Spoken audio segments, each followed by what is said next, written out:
Breaking Fentanyl's Grip on KFDX is sponsored by Central Plains Center.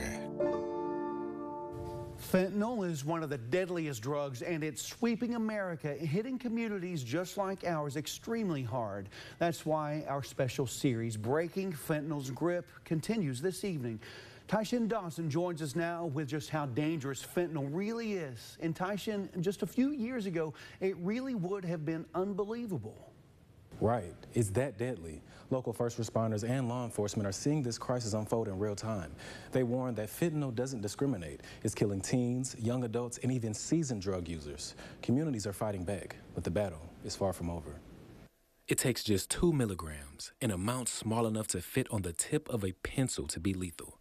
That's the deadly reality of fentanyl.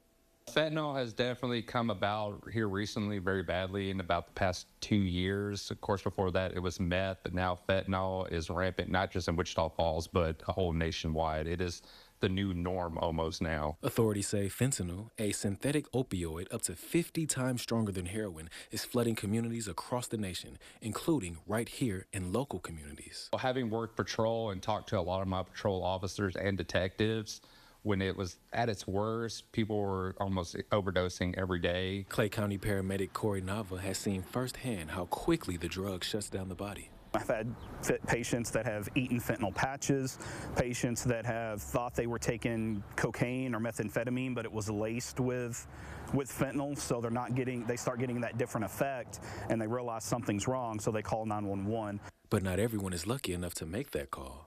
We hear that one pill can kill, but with fentanyl, even the vapors can.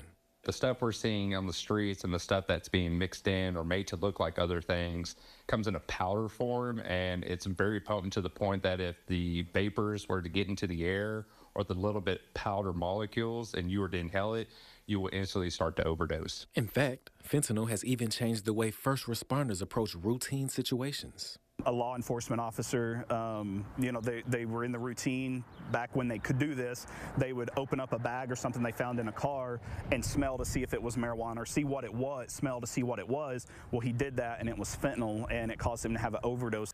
What makes fentanyl so scary is that it can be mixed in all types of substances, such as meth, marijuana, or even placed into vape cartridges. Vape cartridges and opioids are extremely popular among the youth, which is why Officer Brian Arias and Crime Stoppers visit schools teaching the dangers and the signs of an overdose. Blue lips, fingertips, the pupils are actually pinpoint pupils, so take your pupil and make it as small as possible. They may be clammy to the touch, but also obvious signs is they're not breathing. So calling 911 services is absolutely crucial because given you have about 3 to 5 minutes. Between those 3 to 5 minutes, if available, Narcan should be administered. It's the crucial drug that has saved many lives. Fentanyl binds to the opioid receptors in the brain. Narcan comes out and causes that to separate. It kicks the fentanyl off of those opioid receptors and reverses the respiratory depression. But besides the lessons in the classrooms, parents and community members must take action. Be aware of what your kids are doing on their cell phones, online video gaming, online computer stuff. Again, there's a lot of hidden messages in Snapchat, TikTok, Instagram, and all those other apps out there.